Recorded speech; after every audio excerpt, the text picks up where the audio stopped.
Assalamualaikum warahmatullahi wabarakatuh. Berjumpa lagi di POM Channel Bimbingan Online Matematika. Pada kesempatan kali ini kita akan bahas peluang bagian pertama dengan mudah dan gampang dipahami bersama dengan POM Channel. Adapun materi peluang bagian 1 yang akan kita pelajari pada kesempatan kali ini, definisi, menentukan ruang sampel, peluang, frekuensi harapan, dan nantinya kita akan bahas satu per satu dengan mudah dan gampang dipahami, tentunya bersama dengan POM Channel. Baik, untuk materi yang pertama terkait dengan definisi. Definisi dari percobaan. Percobaan ini merupakan suatu proses yang menghasilkan data. Sebagai contoh, pada percobaan sebuah dadu dilemparkan satu kali. Ini merupakan suatu proses untuk menghasilkan data, yaitu munculnya mata dadu. Definisi yang kedua terkait dengan ruang sampel.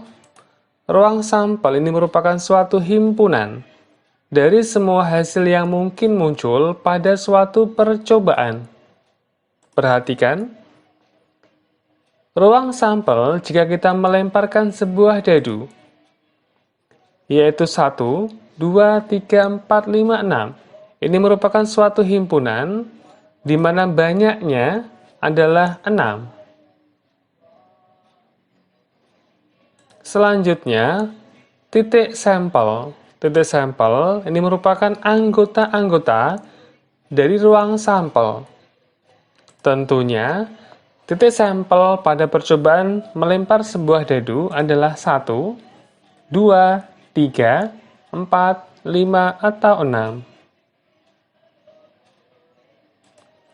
Definisi yang terakhir terkait dengan kejadian, ini merupakan suatu himpunan bagian dari ruang sampel. Adapun contohnya, kejadian muncul mata dadu ganjil ketika kita melempar satu buah dadu.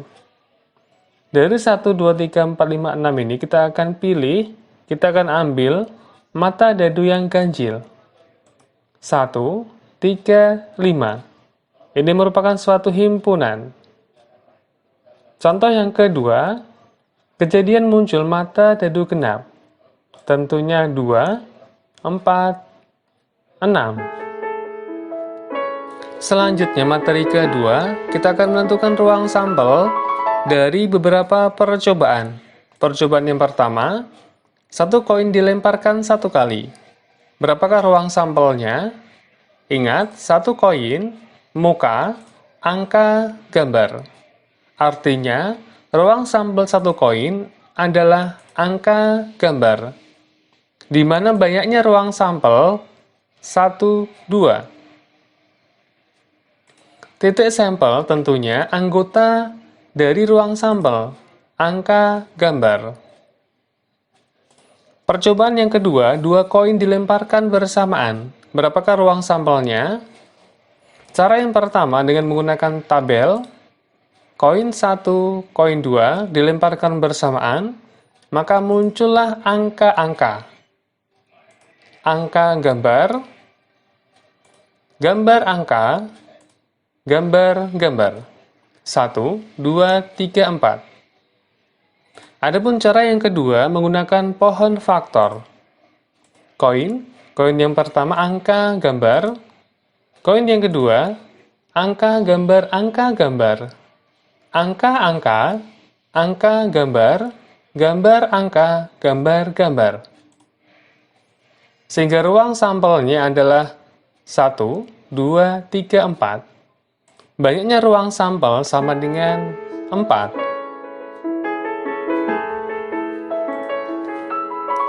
Percobaan selanjutnya, 3 koin dilemparkan bersamaan. Kita akan mencari ruang sampel 3 koin dengan cara tabel. Tabel 1, 2 ini merupakan hasil 2 koin dilemparkan bersamaan. Kemudian koin yang ketiga tentunya angka gambar. 3 koin dilemparkan, maka munculnya angka-angka-angka, angka-angka gambar. Kemudian angka, gambar angka, angka, gambar gambar, gambar angka angka, gambar angka gambar, gambar gambar angka, gambar gambar gambar. Sehingga ruang sampelnya adalah 8. Adapun cara yang lebih mudah, cara yang lebih cepat untuk menentukan ruang sampel dari koin. Satu koin, maka ruang sampelnya adalah 2 pangkat 1.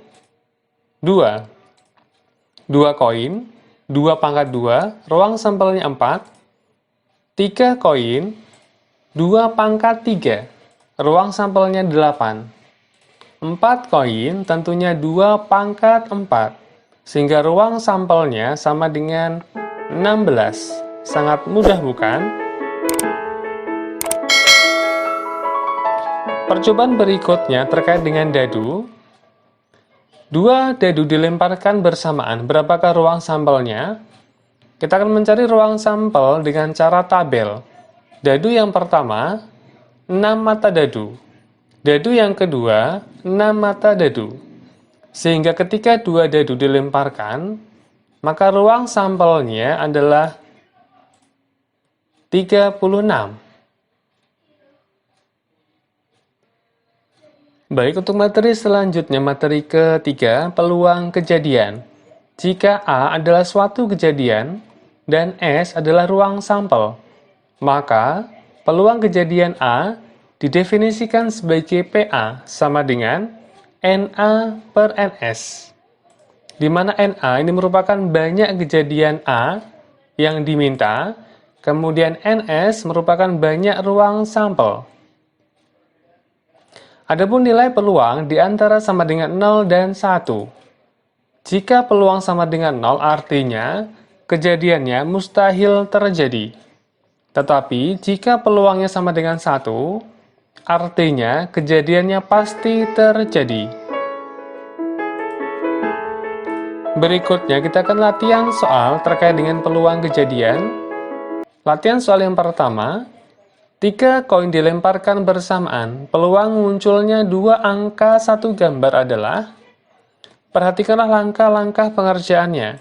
Langkah yang pertama, kita akan menentukan NA, banyak kejadian yang diminta.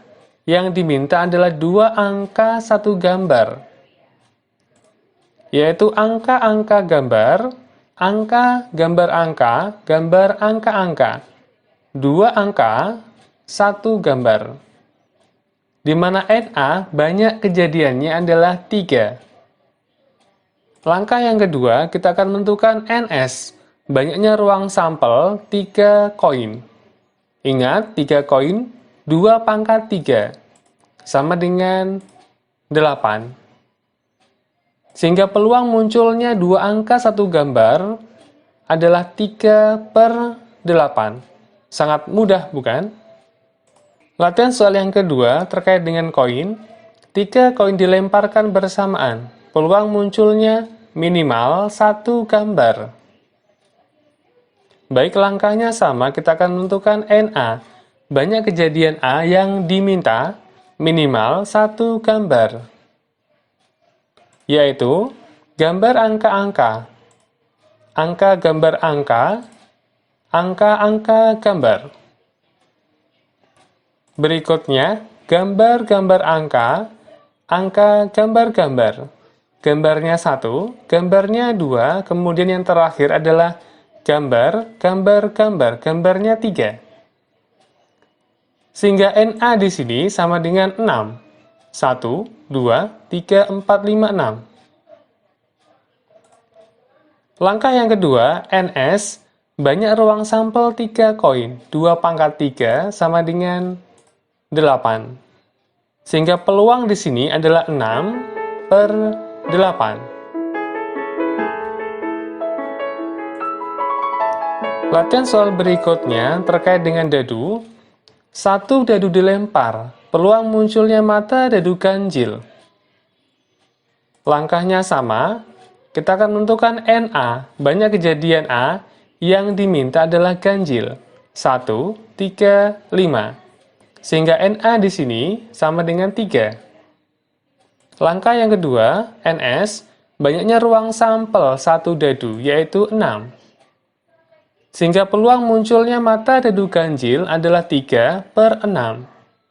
Bisa kita sederhanakan menjadi 1/2. Contoh soal yang kedua terkait dengan dadu. 2 dadu dilempar. Peluang muncul mata dadu jumlahnya 10. Perhatikan, langkahnya sama, kita akan menentukan NA. Banyak kejadian A yang diminta, 2 dadu dijumlahkan hasilnya 10. Yaitu 46, 55, 64. Sehingga NA di sini adalah 3. Langkah yang kedua, ruang sampel dari 2 dadu adalah 36. Sehingga peluang munculnya mata dadu jumlahnya 10, 3/36. Kita sederhanakan menjadi 1/12. Sangat mudah bukan?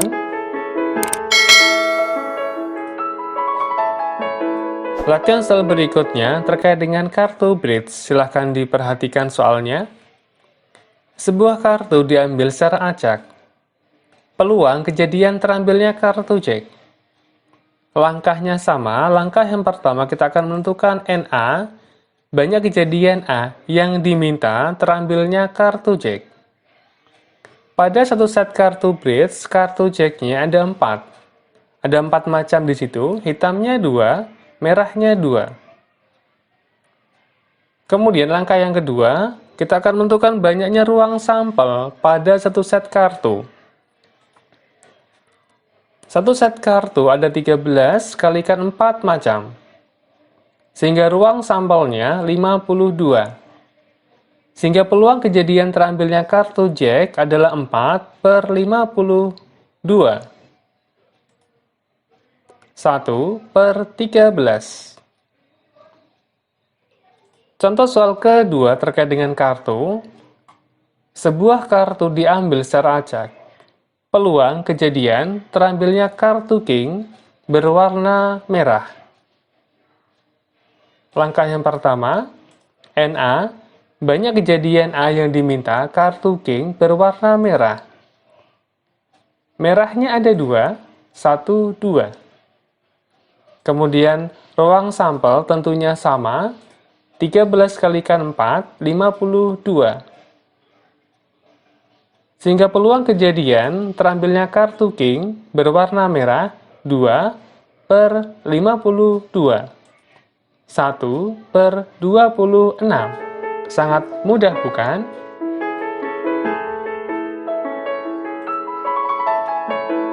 Latihan soal berikutnya, menentukan peluang dengan cara kombinasi, silakan diperhatikan soalnya.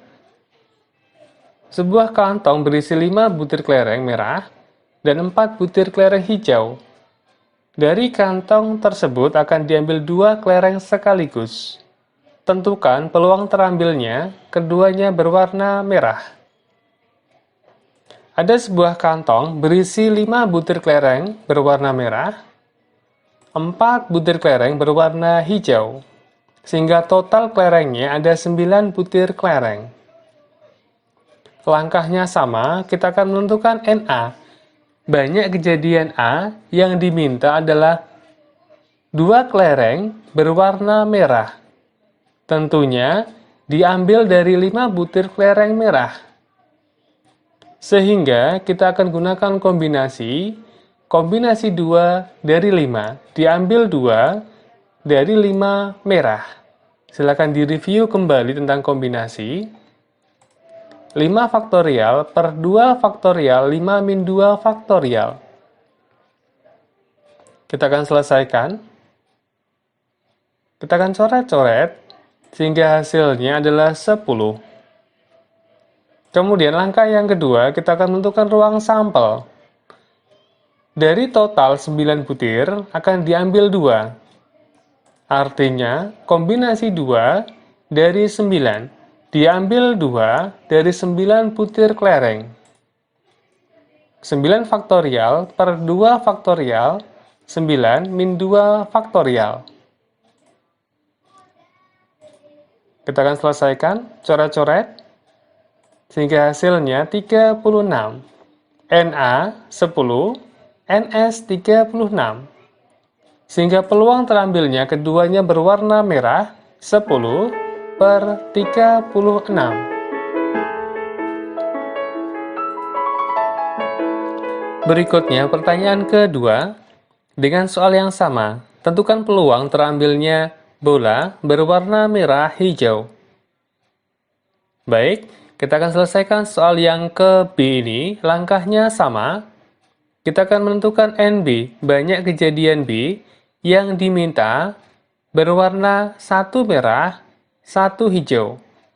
Artinya, kombinasi 1 dari 5 diambil 1 dari 5 merah, kombinasi 1 dari 4 diambil 1 dari 4 hijau, yaitu 5 kalikan 4, 20. Langkah yang kedua sama, menentukan ruang sampel. 9 butir diambil 2.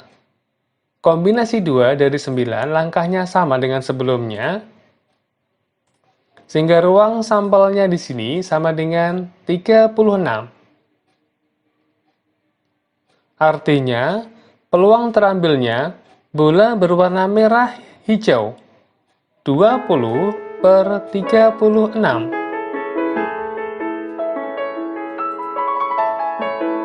Kemudian materi yang terakhir terkait dengan frekuensi harapan.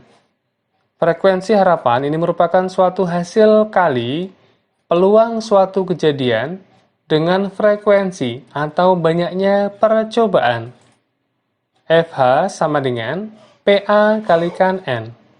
Peluang dikalikan dengan banyaknya percobaan atau frekuensi. Untuk lebih jelasnya, perhatikanlah contoh di bawah ini. Sebuah dadu dilemparkan 300 kali. Tentukan frekuensi harapan muncul mata dadu genap. Ingat, frekuensi harapan sama dengan peluang kalikan banyaknya percobaan. Langkah yang pertama, kita akan menentukan peluang Na/Ns. Na, kejadian yang diminta munculnya mata dadu genap 2, 4, 6. Kemudian Ns, ruang sampel 1 dadu, yaitu 6. Sehingga peluang di sini sama dengan 3/6, 1/2. Kemudian frekuensi harapan sama dengan peluang kalikan N. Setengah kalikan 300 sama dengan 150. Artinya, frekuensi harapan kita pada pelemparan 300 kali dadu, munculnya mata dadu genap sebanyak 150. Demikian tadi pembahasan singkat peluang bagian 1. Dengan mudah dan gampang dipahami bersama dengan Bang Channel. Terima kasih untuk like, share, dan subscribe-nya. Akhirul kata, wassalamualaikum warahmatullahi wabarakatuh.